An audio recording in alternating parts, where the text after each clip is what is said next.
ಈ ಸೆಂಟೆನ್ಸಸ್ ನ ಓದ್ಬಿಟ್ಟು ಇಲ್ಲಿ ಏನಾದ್ರೂ ಎರರ್ ಇದೆ ಅನ್ನೋದನ್ನ ನೋಡೋಣ. A number of shops opens early in the morning. The number of cars rise during peak hours. Error ಇದೆನಾ? ಇದೆ. ಎರಡು ಸೆಂಟೆನ್ಸಸ್ ಅಲ್ಲಿ ಎರರ್ ಇದೆ. ಸರ್ ಎರರ್ ಏನಿದೆ ಅಂದ್ರೆ ಇಲ್ಲಿ ಶಾಪ್ಸ್ ಆದ್ಮೇಲೆ ಓಪನ್ ಬರಬೇಕು, ಓಪನ್ಸ್ ಆಗಬಾರ್ದು. ಇಲ್ಲಿ ಕಾರ್ಸ್ ಆದ್ಮೇಲೆ ರೈಸಸ್ ಬರಬೇಕು, ರೈಸ್ ಬರಬಾರ್ದು. ಸರ್ ಯಾಕೆ? ಏನು ವ್ಯತ್ಯಾಸ? Pretty simple. ಆ ನಂಬರ್ ಆಫ್ ಮತ್ತು the number of the rule ಅರ್ಥ ಮಾಡ್ಕೊಳ್ಳಿ. ಆ ನಂಬರ್ ಆಫ್ ಆದ್ಮೇಲೆನೂ ನೌನೇ ಬರುತ್ತೆ, ದ ನಂಬರ್ ಆಫ್ ಆದ್ಮೇಲೆ ಕೂಡ ನೌನೇ ಬರುತ್ತೆ. ಎರಡೂ ಕಡೆ ಈ ನೌನ್ ಯಾವಾಗ್ಲೂ ಪ್ಲೂರಲ್ ಅಲ್ಲೇ ಇರುತ್ತೆ. ಓಕೆನಾ? ಆದರೆ ಆ ನಂಬರ್ ಆಫ್ ಇಂದ ಶುರುವಾದಾಗ ವರ್ಬ್ ಪ್ಲೂರಲ್ ಅಲ್ಲಿ ಇರುತ್ತೆ.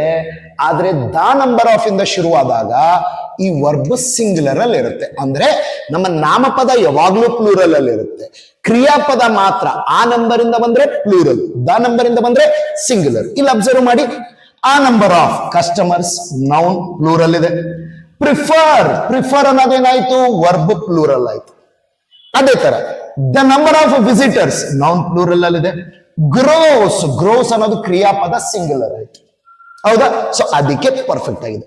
ಸೊ ಈ ರೂಲ್ ಏನಾದ್ರೂ ನಿಮಗೆ ಅರ್ಥ ಆದ್ರೆ ನೆಕ್ಸ್ಟ್ ಇವೆರಡು ಸೆಂಟೆನ್ಸಸ್ ನ ಕರೆಕ್ಟ್ ಮಾಡಿ ಕಮೆಂಟ್ ಸೆಕ್ಷನ್ ಅಲ್ಲಿ ನಿಮ್ಮ ಆನ್ಸರ್ ತಿಳಿಸಿ.